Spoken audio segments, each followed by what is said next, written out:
It's about the guys just coming out and that camaraderie, being able to have that like-minded individual sitting across from them at the campfire saying, whatever they want, mouthing off about cornhole, mouthing, just anything. It's not necessarily about harvesting anything. It's not about catching the biggest fish. These guys, they shoot, they could shoot an 80-inch 8-pointer, and it means just as much to them as opposed to shooting a 200-inch deer.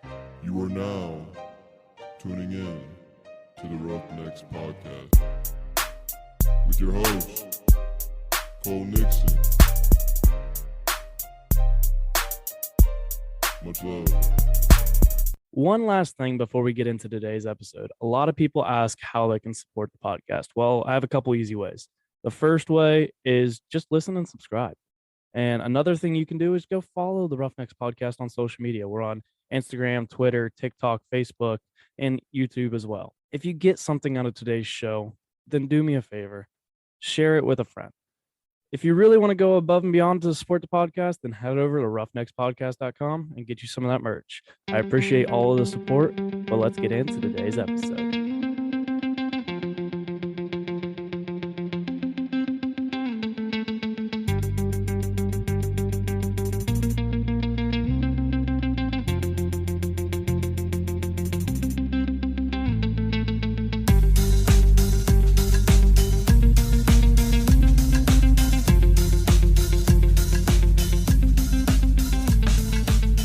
What's up, everybody? Welcome back to another episode of the Roughnecks podcast. This is episode 1 something.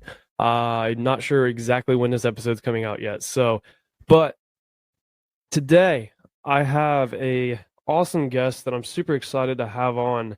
I've originally heard of these guys on a podcast, the Vance Outdoors podcast. It's called The Pursuit. And heard them, and I as soon as I was listening, didn't even make it all the way through the episode and had to email them, and definitely wanted to try to get them on, and got a quick response, and now they're on here. So welcome, American Hero Hunt. I'll just go with that, and I'll let you guys introduce yourself. But thank you for coming on the Roughnecks podcast. Yeah, thank you, Cole. Like you said, we're American Hero Hunt. My name is Justin Jones. I am the founder and president of the organization, and I am Randy Bussart. I am the new vice president of the organization. The last 3-4 weeks, month. Yeah. So I mean, that's we've been, him and I have been a part of it from the get-go, pretty much. I started it myself with a couple other guys back in 2017, and I'm blown away with where we're at now, and obviously we'll talk about that and everything else. But it's great to be on. Thanks for having us. Yeah, not a problem. So I wanted to kind of we're just going to dive right into it. Like, one of the first things that I wanted to ask you, you said it was back in 2017 that it got started. What was the thought process? Was this something that an idea that was come up over time, or was this something that you got the idea and it was right to the jump? Why did you basically start American Hero Hunt? To be honest with you, it was kind of a spur of the moment deal. I joined the military out of high school, and I've always had a calling for giving back. And, I just got to a point in 27. I mean, I graduated in 2005. So, in 2017, it's like, man, I got to do something. I want to do something. And somebody kind of mentioned, hey, let's do a waterfowl hunt for a wounded veteran or something like that. And, a guy that had some ties up north around Lake Erie, and, we kind of ran away with it from there. I just kind of, nonchalant way to give back to one guy doing waterfowl. And then, for the first couple of years, we did one and one whitetail, and it's just kind of exploded from there. So, yeah, it was kind of there was no planning. There was no thinking about it. It was just, do it and see what happens type of thing. Sometimes that's the best way to do it too, is when you have those ideas, you can't almost sit and wait, because I feel like a lot of people have these great ideas and these things that they want to do, but they'll sit and wait and try to find the right time to, do it, or try to plan it out too much. And sometimes you just got to go for it. And that's kind of the best way to do it. Right. Yeah, for sure. I mean, that's, just go for it, and whatever happens, happens. And, I'm a firm believer that everything happens for a reason, and it'll work itself out. So. It's crazy. That saying right there has been said. I mean, this is, over 100 episodes, and I've heard that saying so many times, and people are like, that's such a cliche saying, but in reality, it is the truth. Like, everything happens for a reason. That it is that there's always a why behind everything. But one of the things too that I wanted to, mention, you guys have, so you did just one waterfowl and one whitetail hunt a year, correct? Originally? Yeah, originally for a couple of years, that's what we started out with. Where's it at now? Because I know it's grown a little bit, and you guys are doing more. Because I think originally, when I was listening, you guys did what, like 2 people a year, and now it's grown to how many people a year do you guys usually take out? So in 2021, we reached 26 heroes. That's veterans and first responders that we took out anywhere from, barbecue and trap shoot day where we feed them and we shoot a bunch of clays all day, and, waterfowl hunts, pheasant hunts, bow fishing, you name it. We have our staple hunts in the fall for our whitetail and all that. In 2022, with the 2022 and the beginning of 2023, so January counting our muzzleloader hunt, we're slated to reach 36 heroes. So it's blown up, and we are busier than ever. That's awesome. From 2 up to 36 in that, short, and it's really in reality a short amount of time, like the company or the organization being started. That's awesome, and you're giving back, and that's what I feel like. Maybe I'll let you speak to this, but like just being able to do that, like you feel good because you're giving back for something like an actual good cause. It's not, and it's not for the money. It's literally for like just to give back. Right. Yeah, and I'll let Randy speak on that. He's got because he'll talk about it when he first came into it. We were all gung ho, like they had to shoot a big deer, get a bunch of duck, and all that. But Randy coming as an outsider coming into it after after the first couple of years, and then he's been here since. Randy, was it 2018 or 2019 when I came in? So it was late 2018. Late 2018. So it would have been go back to that cliche that you talked about of whatever's supposed to happen happens. We run the coyote event at Vance's, and we're standing there just going back and forth, just me and Justin picking on each other. And I asked, I was like, hey man, do you think Vance's will care if we run a 50-50 to kind of help out our organization? And he's like, well, let's ask. So here I go. I go up front and I ask him, like, hey, do you care if we run a 50-50, for the duration of this event to kind of help get some money for us to take some veterans out for first responders? And they're like, hey, go ahead. And to wrap this up, full circle is, we literally made enough money to pay for our 501(c)(3) off that 50-50 raffle. Yeah, the application fee is $275, and we made $280 off the 50-50 share. So that right there paid for our 501(c)(3) application. So it's cool. like you said, everything happens for a reason. And then when I first joined, I was thinking, man, we got to get this dude on. I like to kill big deer. Who doesn't? I'm thinking we got to get this dude on. We got to get this dude on the 200-incher, here in Lincoln County. We got to find this dude a giant, and it's not about that. It's I learned very quickly that it's about the guys just coming out and that camaraderie, being able to have that like-minded individual sitting across from them at the campfire, saying, whatever they want, mouthing off about cornhole, mouthing, just anything. It's not necessarily about harvesting anything. It's not about catching the biggest fish. These guys, they shoot, they could shoot an 80-inch 8-pointer, and it means just as much to them as opposed to shooting a 200-inch deer. And that's what gets me. That's what gets me going and keeps me going with it. So yeah.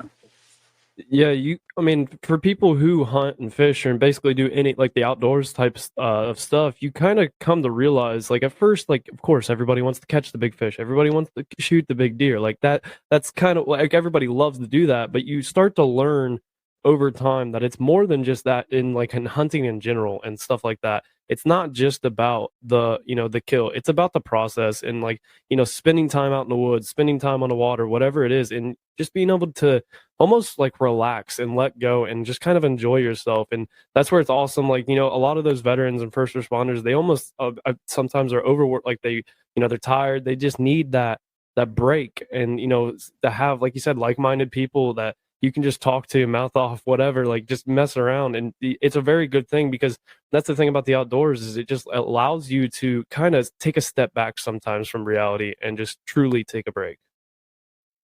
Yeah, I mean, yeah, you can go sit in the woods. I mean, I can go out here behind the house. I got a small little thicket that I can hunt. I won't see a dang thing, but I had the greatest time in the world. And there is, as an organization, now that we've grown to the point that we have, there is, some stress involved with, one, making sure they have a good time. That's why I've always said from the beginning, I can't guarantee what we're gonna, what's gonna happen, what we're gonna kill, but at the very least, we're gonna have a good time. We're gonna eat, camp out, do whatever, and just, be fat and happy and have a good time. But we've been blessed over the last couple of years of, getting some guys on some really nice deer. Turkeys. Yeah, turkeys, first time out hunting, 2 guys now, first time out hunting, first day, bam, shooting their first ever, big gobbler. And it's awesome, and like Randy said, when you can sit around the fire and, especially after being there for, a day and a half, everybody, it takes a little time for everybody to loosen up, especially, veterans and, first responders are humble. We're all humble people. But when you finally open up and you get to step back and see these guys actually open up, they start relaxing, they start, cutting jokes with us, they start being who they need to be, and talking about the stories that they need to talk about, getting that release from the everyday life. Like Randy said, that's what keeps you going. It's not all about killing the biggest deer, catching the biggest fish. It's about seeing these guys getting their quote unquote therapy. We don't pitch us as a therapy organization, but at the end of the day, our heroes get that release that they need. So. Well, I feel like sometimes people don't understand, like, hunting, fishing, and all that stuff. Like, the outdoors is therapy. That's why people sometimes call hunting tree therapy and stuff like that. Like, it is Yep. Oh, yeah. it's that, like you said, you're not a therapy organization. Like, you're not a therapist, but like, in a way, it is therapy like it is, but it isn't. But it's kind of what I wanted to ask too, is how does the selection process go? Like, how many applicants do you guys usually get I know you guys do a lot more now, but like, how many applicants do you usually get, and how's that selection process of choosing who gets to go, and how's that process go? So for our applications, our website, you go to AmericanHeroHunt.org, and up in the right-hand corner, there's an orange Apply to Hunt button. You can go on there as as a person and nominate yourself, or somebody can go on there and nominate you. Fill out the information. We try to, early on in the year, we try to plan out everything we've got going on. We do have some local stuff that pops up last minute. But ultimately, we have them select, 10 or 15 hunts, trips, whatever they're interested in and available to go to. And then when it comes time for that, generally we'll have anywhere on an average, I'll say, 15, 20 applicants for each individual outing, hunt, trip, whatever it is. So then we will so we'll have a board meeting every second Thursday of the month. We'll have a board meeting. And when it comes, a month before this outing, I'll send them out. And, our panel of board, we have 11 guys on the board now.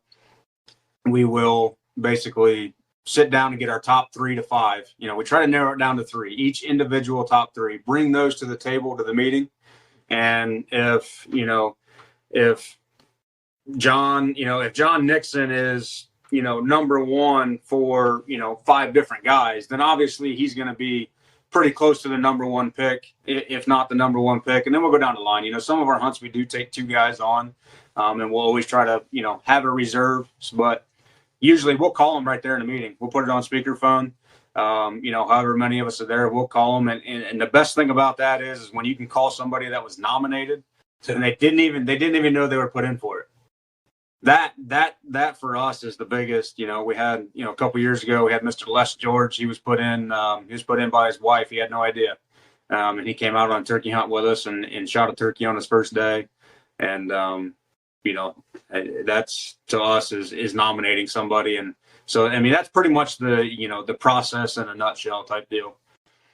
What's that when you when you guys give that call, and like especially the people that don't know, like what's that reaction usually like? Is it just do they kind of fight it for a second, or is it usually something that they how's that usually go?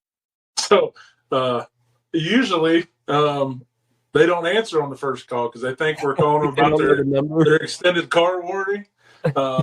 But so we usually, shoot them a quick text like, "Hey, it's American Hero Hunt. We're, reaching out to you about this," and they'll call right back.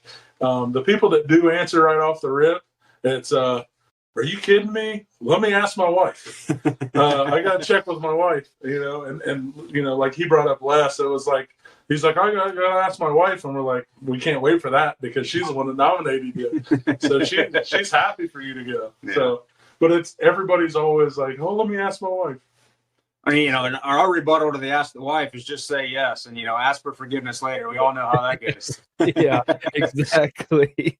Yeah. So you said that people can apply, or you can apply for someone on your website, correct? Yes. Okay, I'll be putting that link in the episode description. So if anybody wants to nominate a veteran or first responder for one of these hunts, you definitely can. But one of the other things that I kind of wanted to ask about is what is that typical trip like? Like, say, like when you guys do one of these outings, what is it kind of, how's the day-to-day go? So normally, I'm the type of guy who wants to stay out there for 5 or 6 days. The board has kind of cut me back on that a little bit because it takes a lot of manpower. But ultimately, we'll pack the trailer up, everything we need for that weekend, we'll pack up in the truck trailer. And head out and basically set up camp. Normally, what we like to do is show up Thursday around 1-2 o'clock in the afternoon. We'll already have camp set up. We have a 16 by 20 wall tent that we got from Montana Canvas that we set up with the wood burner. I mean, everything we need camping wise, all of that. We'll have that all set up. They'll show up. Basically just hang out in camp. If we're deer hunting, we'll try to hunt that evening, but ultimately we'll gear up just for Friday morning, go out hunting Friday morning. If we have time, we'll make breakfast. Otherwise, as soon as the morning hunt's over, we'll come back, have breakfast. All your meals, I mean, we supply everything. All you got to do, if you're coming from Wisconsin and you want to drive in, you can drive in. But all we require is that you get to the closest airport or drive straight to camp. If you want to fly in, we'll pick you up at the airport, however that wants to work. But for any of our national hunts, it's open, for our big hunts, they're open nationwide. And those are normally, 4-day hunts, 3-4-day hunts.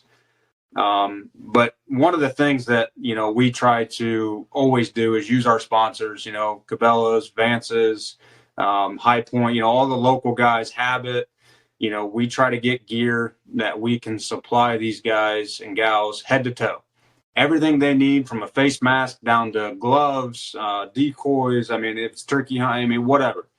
We try to supply them with everything they need for the weekend, and then they get to take that stuff home with them. So they can continue to do, like these first time turkey hunters, they don't have all the stuff they need to continue to do something they just learned. So that's what we try to do as an organization. I don't know, Randy, if you got anything to put on that, but no, basically, we've had guys come from Wisconsin, Georgia, Pennsylvania. They pull into camp, and, one of our big deals is setting up whether it's Vance's, donates all the stuff to us. We like to set up the table and kind of do the presenting thing and present them with all this stuff and to keep them in the outdoors. It's not just about that weekend. We want to keep them in the outdoors. And a lot of these guys, they're family oriented. So they're going to get they're going to get their kids, they're going to get their nephews and nieces involved in the outdoors with this. So it's not just about the 4-day hunt. It's about, I call it a brotherhood. When you go on a hunt with us, or you go on a fishing trip with us, you're family with us, for forever. These guys, when they go out with us, they want to help us. They don't just want to go fishing. They want to go fishing, and then they want to help us, whether it's nominating somebody, whether it's we have multiple people that say, hey, let me know when you're having one. I want to come cook. I want to be the camp cook for the weekend. I can cook a better grilled cheese than Justin. Nope. I don't believe it, but it's that humble mentality of these guys got to go do something, and of course they want to be a part of it. So that it's just it's a mind-blowing thing. It's so awesome. Yeah. It is crazy that, like you said, you're creating a new family in a way, and it's just like you experienced it when you played sports or whatever. But this is like almost, I feel like, a very different type of family where it's a little more close, and like, because you have the same idea of mind. You guys are like you're thinking the same things, and we talked. It's you get to that point when you're doing that therapy, when you're whatever, just finally getting some things off your chest that you may have needed to get off. It creates a special bond, and that's where I give a lot of credit to what you guys do. Like, your organization is a very beneficial thing for a lot of people, not even the people who just are a part of it, but like, it's good for everybody to see like there is still good out in this world, where sometimes people maybe think like this world's going to crap, but then you also see things like this that make you realize like there is still good out there. That's fact. Yeah. I still talk to, whether it's Facebook friends or, I still know what's going on in all these heroes that we've taken out in the past. And, a lot of the local guys, like Randy said, they want to jump in, and now they want to volunteer. They want to help out. They want to be some part of the organization. And ultimately, we kind of created in the outdoor industry, everybody wants to be on a pro staff. So as an organization, we created a pro staff for those individuals that want to be a part of the organization, but don't really want to be as much time committed as a board member needs. So we've created that. We do have an application for that online, but ultimately, those are for the people who want to give back and want to help out in some way and be a part of the organization, and that's what, it takes a village. That's what keeps us going. And that's what keeps the organization moving forward. So I wanted to, how you said you have 11 board members currently? Yes. How does that selection go? Like, because I'm assuming there's also a selection process with that, like where you want people like you guys selves who you can rely on and that are going to help for the good of the organization. So how's that selection process go? For most of us, it's all been, it's all been word of mouth between friends and, co-workers. almost all of us on the board are either veterans and or current first responders.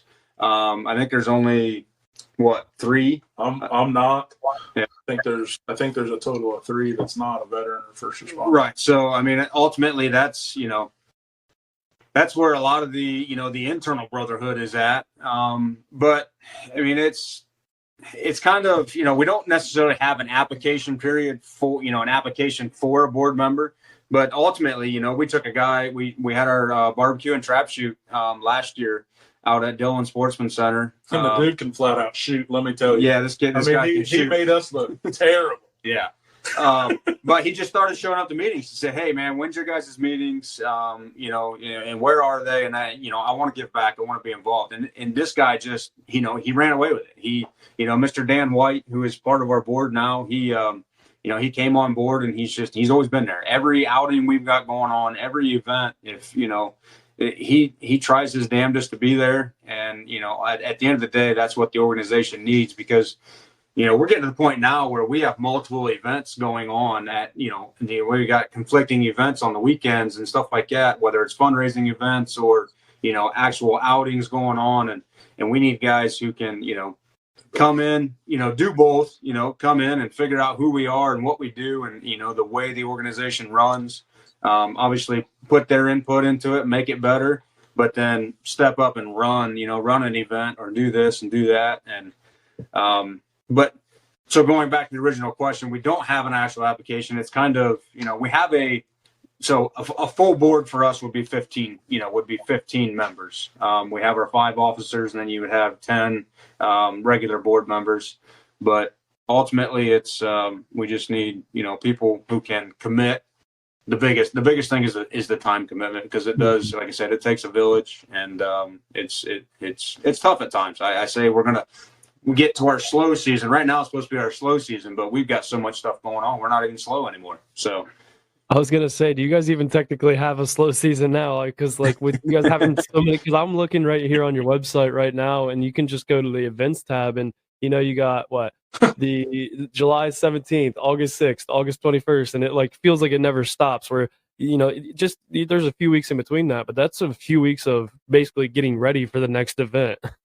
right, yeah, exactly, and that's And what's not on there is August 4th and 5th. We're going to be at Jurassic with Cabela's. Right. So we have an event that weekend for a barbecue and shootout, so clay shoot, and we'll have the booth set up over at Jurassic, and then at the end of the month, August 26th, 27th, 28th. That 27th weekend we'll be doing a fundraiser all the way over in Fort Recovery on the western side of Ohio. So yeah, it's crazy, but it's and then some people I don't know, some people may think we do this full time. We don't. We still have full-time jobs, obviously, and then we've got her at home, but I wouldn't trade it for the world. I'm not saying that to get recognition for it, but it's a lot. It's a lot of hours in the week, and then it just turns into right into the next event. So Yeah, I mean, like full-time jobs. You guys having full-time jobs shows right there, like that shows the type of organization that it is. It's for the good of other people. It's not for yourselves. Like you're doing this for other people. It's to help other people, which is an awesome thing. But I wanted to ask, kind of, just with the fishing side of things, like that I feel like is easier to come about. But like, how do you guys find the land to hunt? For these hunts, these whitetail hunts and turkey hunts that you do. So we'll set up our booth at places. So Vance's one of our turkey hunts. Les George went with us. We set up our booth in Vance's, and we're standing there talking to people, and lo and behold, Mr. Crawford Lipsy comes walking in. Yeah. Older gentleman walks up to our booth and says, "Hey guys, I got a couple hundred acres, a pond, some cabins. It's yours. Just let me know what weekend." Yeah. So we get land like that. We get Brushy Fork Outfitters, located over in Licking County. That's where they do most of their stuff. They donate a turkey hunt to us this year, and they donate a muzzleloader hunt for us, whitetail, every year. Yeah. So there's property there. One of the guys on Cody Toman has property. He lets us hunt on his property, shotgun season. Yeah. It all falls together. It's so crazy. Yeah. I mean, we've got a couple hundred acres down in Athens County, down in southern Ohio. With the Deuce family, we hooked up with them a few years ago. They ran into us. We were helping out Vance's down at the Deer and Turkey Expo, and I ran into Mr. Kip, and he kind of recognized me from the Coyote tournament stuff. He had seen something about it online, and one thing led to another, and we've gone there. This will be the 4th year in a row. So, it just, like I said, everything happens for a reason. Now we are getting to the point now where I'm going to put this plug out there. We're, as an organization, we are looking for land to lease. Just because it's going to make it, one, it's going to broaden, how many people we can reach a year, so we'll be able to host on this land that we manage. We'll be able to host a handful of people a year, but then also still use all of our outside connections and reach more guys and, more heroes. So, I mean, that's obviously, we'd like to lease a couple 500 acres. It's tough to find in our area, but like I said, I think everything happens for a reason, and I think something will come of it. And I think that's just going to help us out in the long run. So.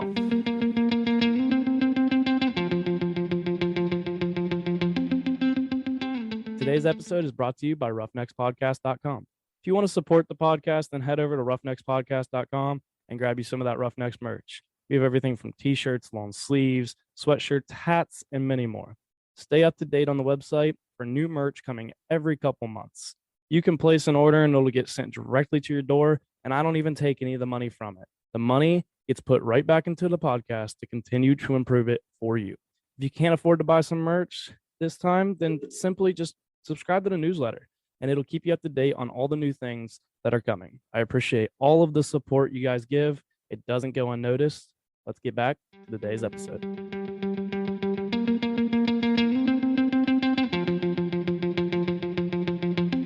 Yeah, there's definitely, you guys have definitely had some, I'm looking at the gallery here too as well. Like, you guys have definitely had some nice deer shot. And I mean, I'm sure they all have a special, unique story, but if there is like one, hunt or fish or fishing trip or whatever that, sticks out to you the most, kind of share that story and why, you almost enjoyed it as much as you did. And I've said this before, the one for me would be with Mr. Eric Reed and why can't I always forget his name, Brad Watts. So Eric Reed and Brad Watts, Eric was, just south of Columbus. Brad came up from Georgia and hunted muzzleloader with us in, it'd been January of 21. Mm-hmm. Yeah. So it had been, end of year 2020 muzzleloader hunt. And, these two guys were two peas in a pod. They showed up in camp, like they were quiet, reserved. It just happened that way. And it took them, that was probably the hunt where, earlier I was talking about, when you finally see them open up and become the guys that they needed to be that weekend. Those two guys, it took them, and it was muzzleloader. So we hunt all 4 days. So we're technically in camp for 5 days. And, the first 2 nights, it was kind of, we all, obviously we're trying to, get them to mix and mingle and everything else. And it took them 2 nights. And then at, the last 2 nights, it was, they were actually started talking about their war stories, opening up and just being the guys that they needed to be. And ultimately, Eric Reed shot an awesome buck for muzzleloader season. We got it all on film. Up there with Brushy Fork Outfitters, and that was his biggest buck to date. He just got it back from High Point back earlier this year. High Point Taxidermy mounted it up for him, and that was just for me. That's what like I said, you get a chance to step back and you just see the guys, and it was freezing cold, so we had the wood burner going inside the Montana canvas tent, and you get to step back and watch these guys just be who they need to be for that weekend and get their release. And that's ultimately mine in the last couple of years that stands out, and I enjoyed the most. So you said it always takes them a couple days to open up. Is that typically that's a typical thing that you guys have happen where they're kind of quiet? Because I mean, you guys don't know anybody. It's kind of definitely, is it typical for them to take a few days to open up? Yeah, I mean, some of them, some people, like I said, these two guys were, like they were one and the same. It was kind of, it just happened that way. But I think it was the best for the both of them for that to happen. But, sometimes it's like the first night we kind of feel each other out because, I mean, we don't know these people. Obviously we look at their Facebook, we try to figure out who they are. We get their, we have their military records and, first responder, we know they're legit. But we don't know them, so we're trying to feel them out and find our common interests, so to speak. And so yeah, usually the first evening is it's kind of hanging out, just eat dinner and figure out who everybody is and how it is. But that's the majority of the time. That's how it works. Once you break out the cornhole board, Skull, yeah, and somebody gets their butt kicked, yeah, everybody's got a competitive edge. Yeah. So. That's when the trash talk usually starts, and everybody starts to loosen up a little bit. Yeah. So that's how it works for me. Anyhow. When you guys have multiple guys with you guys on these trips, do you usually see like a new friendship start that goes beyond just that hunt and just the fishing or the outing? Oh, for sure. I still talk to multiple guys. We had 2 or 3 of them just came, they actually came back to our dinner banquet that we just had here last month, beginning of the month, actually, a couple weeks ago. And, it's just, like he said, it's that brotherhood, the brotherhood within American Hero Hunt. And, you're part of that. And, I still always try to reach out to these guys. We took Mr. John Marion, our Just Send It man, down to Athens County a few years ago. I still reach out and check up to him, and it's just a friendship that, we have that common interest of hunting and everything else, or we created that common interest by their, it being their first hunt. But ultimately, I try to keep in contact with most of them for sure. Are most of them nominated by other people? I don't remember if I asked this or not. Are most of them nominated by other people, or is it typically people nominating themselves? To be honest with you, that in itself is our biggest hurdle right now as an organization, is getting humble individuals like veterans and first responders, guys who don't want to give back to themselves, guys who don't want to go on there and nominate themselves. And, so we try to put it out there like, hey, go on there and nominate somebody. Just put their info in, fill out as much of it as you can about them. We'll do the rest. In the about me or about the hero section, spill it out, tell us who they are, why they deserve it, try to connect with us. Cause like the selection process said, we read through all of them and we try to connect with them as much as we can. But ultimately, there is a mix. So I would say for almost every outing we do, I'd say one or two, if not three of them are nominated by somebody else, but most of them end up being, self-nominations. But humble individuals that they are, they don't spill the beans too much about who they are and, why they need this or why they want to go or stuff like that. So, I would say as an organization, that is our biggest hurdle right now. How can you, so you, like you said, just kind of telling people, I was going to say, how can you help with that? Basically just telling people to, anybody listening that maybe once, like everybody almost, I feel like has somebody that they could nominate for something like this. So is that the way to help that is like, just try and tell people to nominate other people?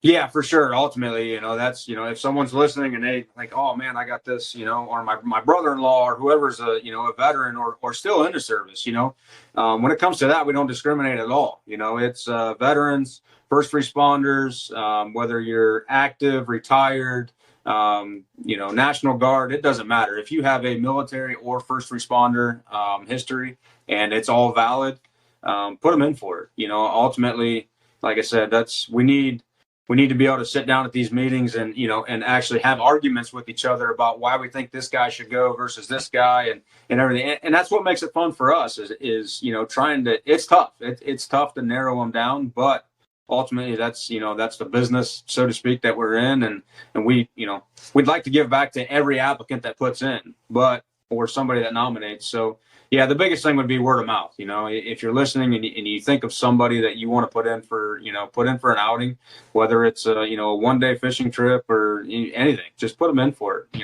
and ultimately tell us who they are and, why they deserve it. And obviously, even on the application, it says, other than you're already an American hero to us, why should we pick you for this hunt?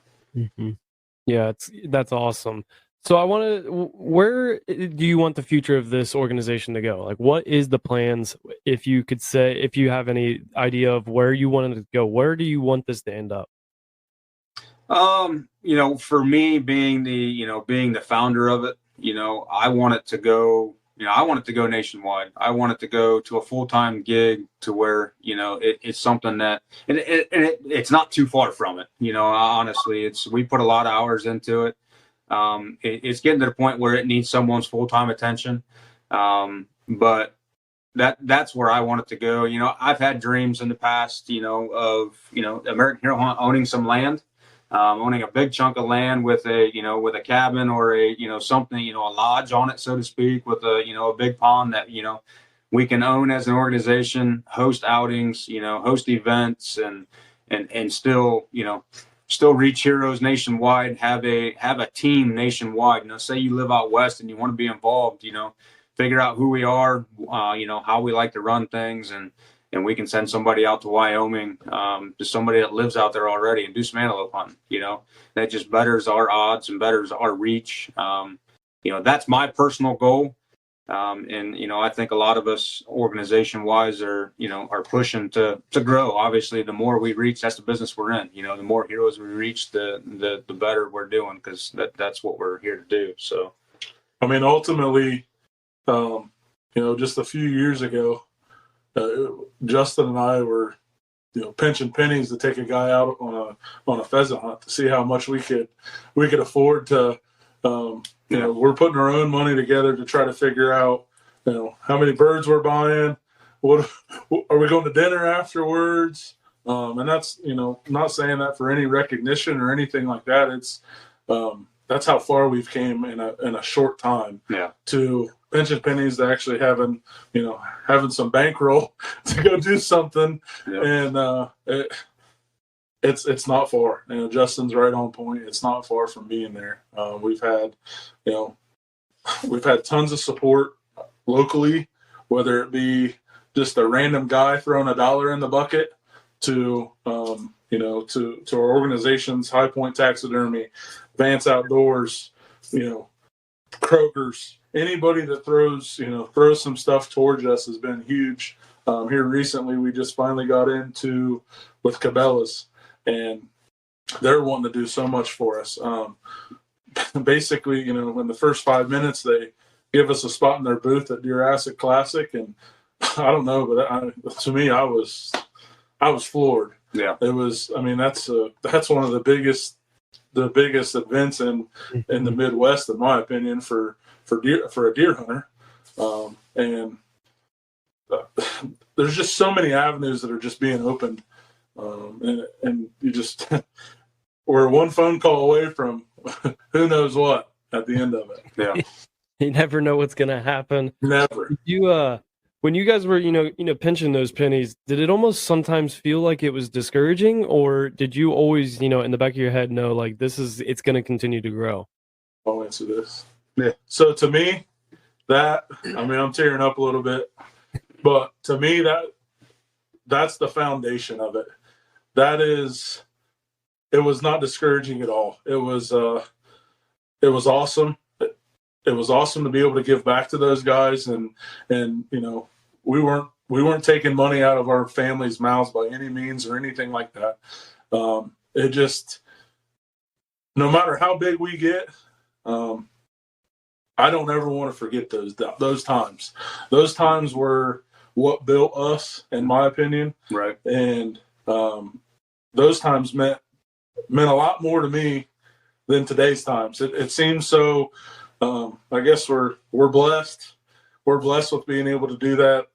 Before it was like I don't know. We were calling and saying, "Hey, what can we do to do this?" Now it's "Hey, we're doing this. What can we do to make it better?" Yeah. It's not that those times were any better than today, but those times to me is what built me and embedded me into this foundation, this organization. So. That's my story with it. Yeah, and that's one thing I don't ever want to forget. Like he said, is where we came from. We don't ever want to forget those who gave us a $20 bill versus those who gave us a $100 bill, and we're not going to step over the guy who gave us $20 just to keep reaching them $100 bills. At the end of the day, it all goes in the same pot, and it all goes to the same. The same reason why we're doing this is to take more heroes into the outdoors. And that's one thing that I'll never forget is, him and I, like he said, sitting around trying to figure out, well, we can buy 20 birds, or, we can buy this, buy that. And we'll, I'll buy dinner afterwards. You buy a few extra birds or this or that. And it's, like he said, it's the foundation that built the organization that we're at now. And we'll never forget that. Those tough times, those hard times are what creates like the good in the end. You have to go through that. Yeah. It's part of the process. It's part of the journey. That's where sometimes people forget, like, to get to where you want to go, you got to go through the journey. It's a struggle sometimes. You have to go through a little bit of a, hard time in order to get to where you want to be. But those hard times are definitely worth it in the end.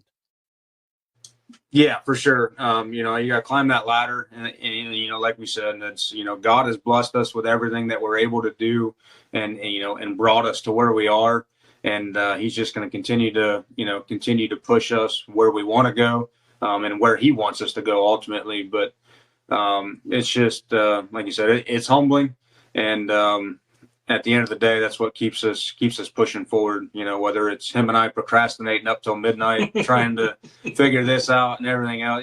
That's what we do. Right? It's we do our best work at the last minute. So, and it's tough, but we love what we do.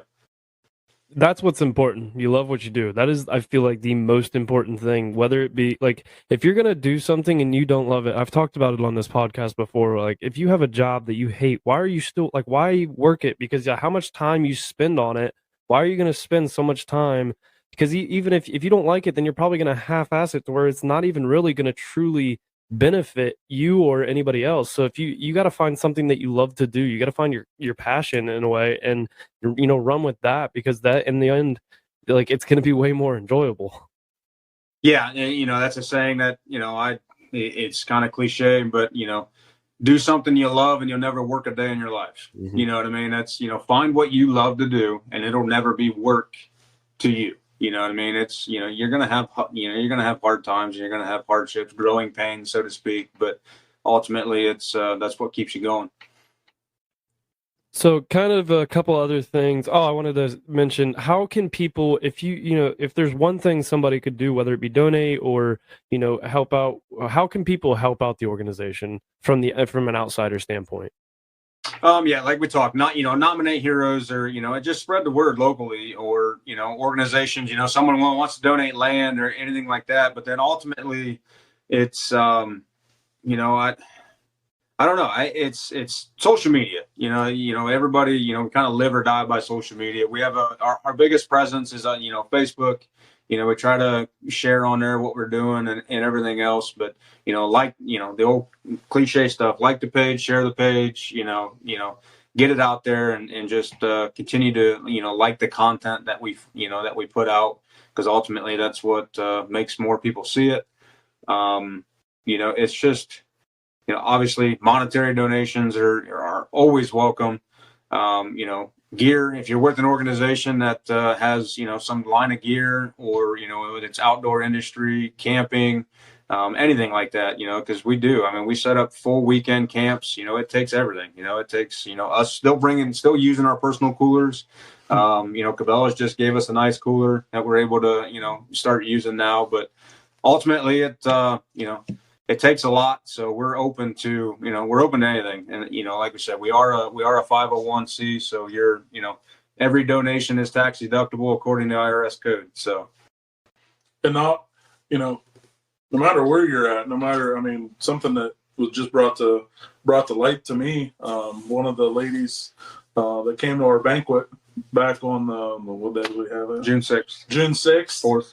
4th, whatever. Yeah, 4th. Back at the beginning of the month, she went to a jewelry store and got, she's trying to get a tennis bracelet donated to us so we can wrap she it already off. got it. She got a whole list of stuff. It's just like, plaques, American flags, we can donate and raffle off anything. If we can, if I can smell it, if we can sell this smart water bottle, we'll do it. It takes us, on average, I'd say about $1,000 a person to go on a trip for the weekend. We buy their tags, whether they're out of state or not. We buy their licensing, out of state tags, or if they're in-house, we buy those. So, a lot of times we have to buy the gear. We don't get everything supplied to us for free. So, we're buying boots or buying some gear from Scentlock or whatever, at the local Vances. So it takes about $1,000 a hero to go out. Yeah. Yep. That covers food and everything for the weekend. I almost completely forgot about the food aspect of things. That probably costs a little bit of money too. Yeah. Yeah, we like to eat. Yeah, we like to eat. We like to eat and sit around the fire and have some beverages. And it's always, like I said, it's always about giving back to the heroes and what they need for that weekend and beyond. Like I said, it's getting them in the outdoors for that weekend and then letting them continue to use that avenue for however they want to use it. You guys also, it's outside of the the hunting and fishing. You guys have that banquet that you mentioned, and then you guys also have a golf outing coming up, which I'll put out here, since I'm in your guys' area, so I have a lot of listeners that are in the area. When is the golf outing, and how can people be a part of it? So the golf outing is at the Trout Club, and that is, let me make sure I get it right. So it's on a Sunday, just because Trout Club books up so dang fast. It's hard for us to get a Saturday with all the weddings, but it is August 14th. Last year was our first one, and it was a huge success. We sold out of teams, and it's just, we were blown away with the local presence, and guys were even wanting, local guys are bringing their own carts to the Trout Club, to be a part of it, because we only have so many carts available to us. But that is August 14th. And like he said, we need everything from, raffle packages, that's,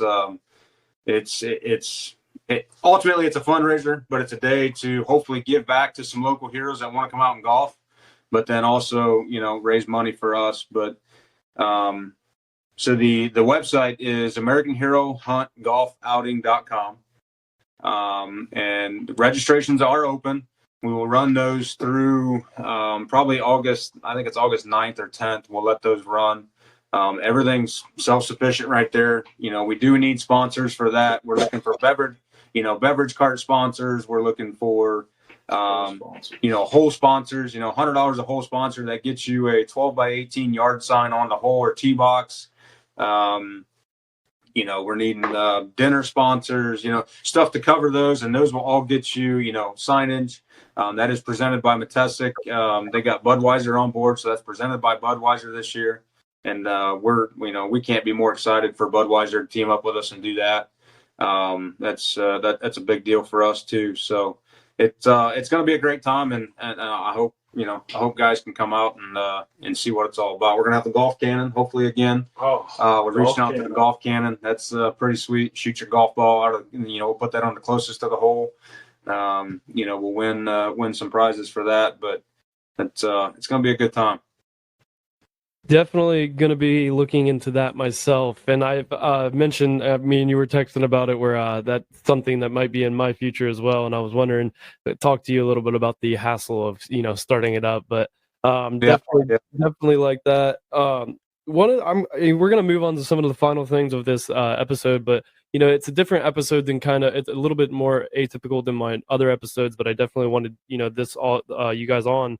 But I still have to ask this question because it's something that I like to ask all of my guests. And if you could go back in time and tell your 16-year-old self one thing, what would it be? My 16-year-old self, man, that's tough.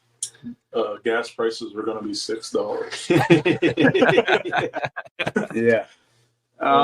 No, I mean, I don't think you've got it all figured out, because it's going to change tomorrow. It's a fact. I would never dream. I'm from a little small town up northwest Ohio, 3,000 population. And now I'm living down, I lived in Columbus for a while, moved a little farther east. Now I'm a little bit farther east, but ultimately, you're never going to have it figured out. You're never going to know exactly what you want to do. But if it's something you want to do, put everything into it and go for it. Yeah. I think when we're 16, even when we were 16, we weren't going to listen to that. That's the thing. Right. Right. Yeah. 16, you're, people are going to say, we heard it all the time. Like, you're not going to have it figured out. Because I'm only 23, and I remember coming into college, after high school, thinking, oh, I have this wonderful plan. It's going to go exactly how I want it. And then after my first semester of college, I'm like, that plan just completely changed. That's not going to be the way it goes. And then post college, it just changes, and every day changes. Your plans change. You're what you think was going to happen changes. And that's the big thing too, to learn through life, I feel like, is being able to adapt. Your plans are going to constantly, you're going to have obstacles. You're going to have hurdles. You just got to learn to overcome those hurdles, overcome those obstacles, and keep pushing through that. Yeah, and ultimately, like we've said, everything happens for a reason. Tomorrow will work itself out. Tomorrow's a new day. That's always, it's always a saying that, my dad said to me when I was real young. Tomorrow's a new day. Don't worry about what happened today. Tomorrow will work itself out, and just go with it. But now we're going to go into the best segment of the podcast, which is Motivation Monday.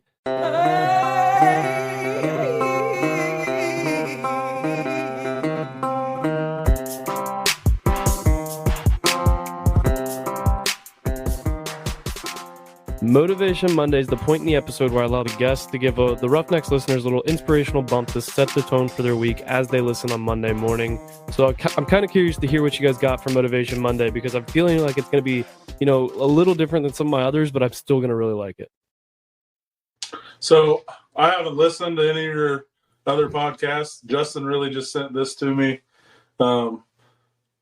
this morning. I finally read I read your email this morning about it. Like I said, we're really good at procrastinating. It's okay. I am too. And we were talking about this in the garage right before, and I've been thinking about it, and the whole the last 40 some minutes, 50 minutes we've been talking. For me it's turn off the news, look at your neighbor, talk to the people that are around you. You need to surround yourself with like-minded individuals, and the world's a scary place right now, and I think if you turn off the news a little bit and start talking to those people that are like-minded individuals, or looking left and looking right, kind of at your neighbors, I think the world's a really, really, really good place. I think the bad things are magnified and kind of blown out of proportion. And, I think there is a lot, you said this earlier, and this is where, where it got laid on my heart is, there is a lot of good in this world. It may not, be huge, but some of these small victories are can be magnified if you put it in your own, little personal life. Yeah, ultimately, it's, I guess my spin on that would be, and I've said it in the past, and I said it in the beginning, where we started as an organization, I had no idea where this was going. I had no idea I would be here, 4 or 5 short years later. Ultimately American Hero Hunt started as, I was a guy that liked to hunt. I thought I had it all figured out. But I didn't. I just wanted to give back to, heroes. At that point, it was just veterans, but ultimately heroes that, have signed that dotted line to give us the world that we live in. And like Randy said, there's a lot of good in this world. You just gotta, keep your eyes off the bad and look at the good, and realize that the people around you are doing a lot of good in this world, and just run with it. And like I said, if you have a harebrained idea and it's something you love to do, just do it. Don't be afraid to do it. And something here recently, it's been, brought to light for me, and in my personally, and, especially with this organization is, watch the people that are clapping for you when you succeed.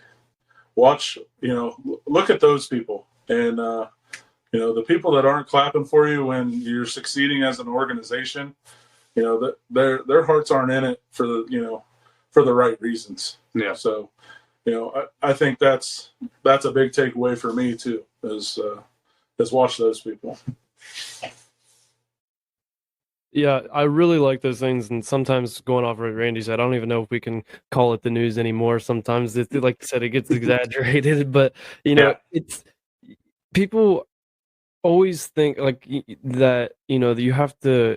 I think a lot of things that holds people back from starting something like this, or starting their own business, or running with an idea, is like just the doubt and like not knowing where you're gonna go. Like you said, you had no idea where you were gonna go, but the big thing is you just have to like start. You have to take the chance. You have to take the risk, because otherwise, like you're never gonna know what's gonna happen. And I'd rather not live in what if land. I'd rather just take the chance. And if I fail or mess up and it just doesn't work out, at least I can say I tried. At least you like did it. Like I bet if this company, this organization just fell through tomorrow, you still wouldn't have necessarily any regrets. Like, because you did something that you guys did something that you could enjoy.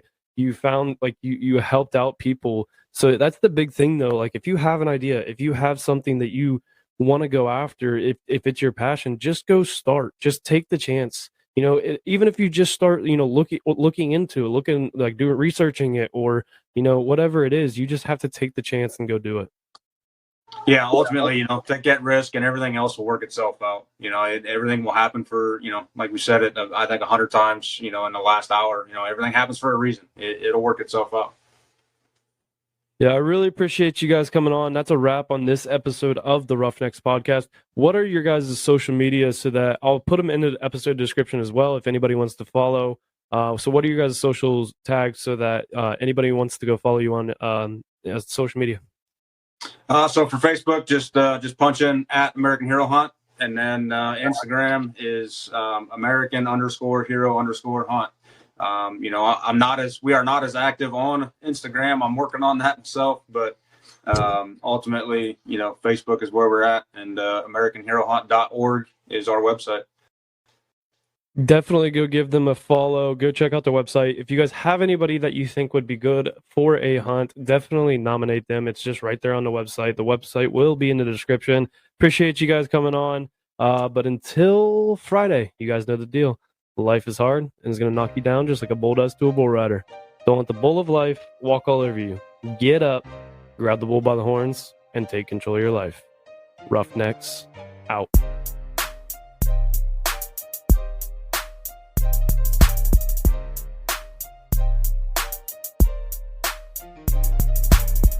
Thank you all for tuning in to this week's episode of the Roughnecks podcast.